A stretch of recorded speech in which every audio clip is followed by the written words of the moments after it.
எங்களை காப்பாற்றுறதுக்கு எங்கள் அப்பனும் எங்கள் அம்மாவும் படும்பாடுபட்டாங்க. அதாவது ஒரு யானை குட்டியை எப்படி வளர்த்திக்கிட்டு தெரியுமோ அந்த மாதிரி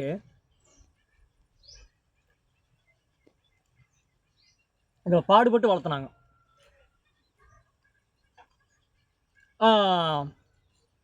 நான் ஒரு சுமாரான ஆளானேன். எனக்கு மாடு மேய்க்க கூப்பிட்டாங்க என்ன. அதாவது சின்ன வயசில் நான் மாடு தான் மேய்ப்பேன். என்னுடைய அனுபவம் அது. அதுவும் எங்களுது கிடையாது, கூலிக்கு தான் மேய்க்கணும். இந்த மாதிரி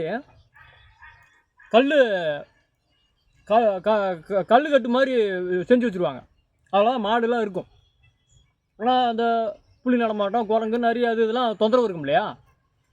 அந்த மாதிரி இந்த கல் கட்டுற மாதிரி கட்டி அதில் தான் மாடை விட்டுருப்பாங்க.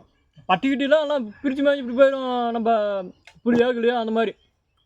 அதனால் இந்த மாதிரி கல் கட்டுறது தான். எத்தனை மாடுனாலும் மலையில் ஓட்டிகிட்டு போய் நான் மேய்ப்பேன்.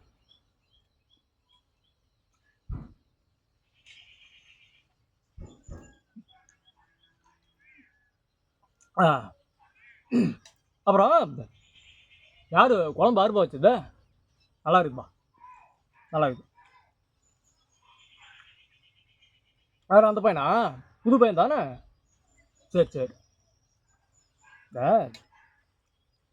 எனக்கு இப்போ எங்கள் அம்மாலாம் எங்கள் அப்பனையும் பற்றி பேசும்போது எங்கள் அம்மா இப்படி தான் அந்த கீரை குழம்பு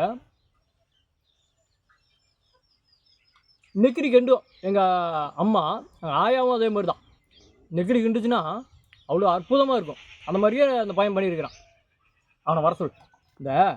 எனக்கு ரொம்ப மனசை அவ்வளோ சந்தோஷமாக இருக்குதுப்பா. இந்த மோதிரத்தை கொடுத்துரு அவன்கிட்ட.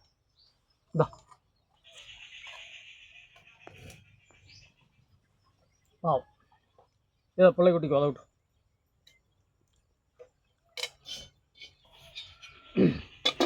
போதுப்பா. அப்புறம் சாப்பிடலாம். ஒரு தண்ணி ஊற்று.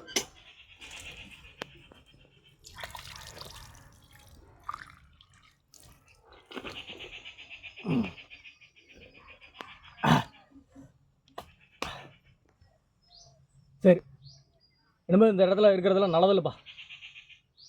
என்னமோ இந்த மனசுக்கு படுது. ஆமாம், அந்த ஏரியாவுக்கு போயிடலாம்.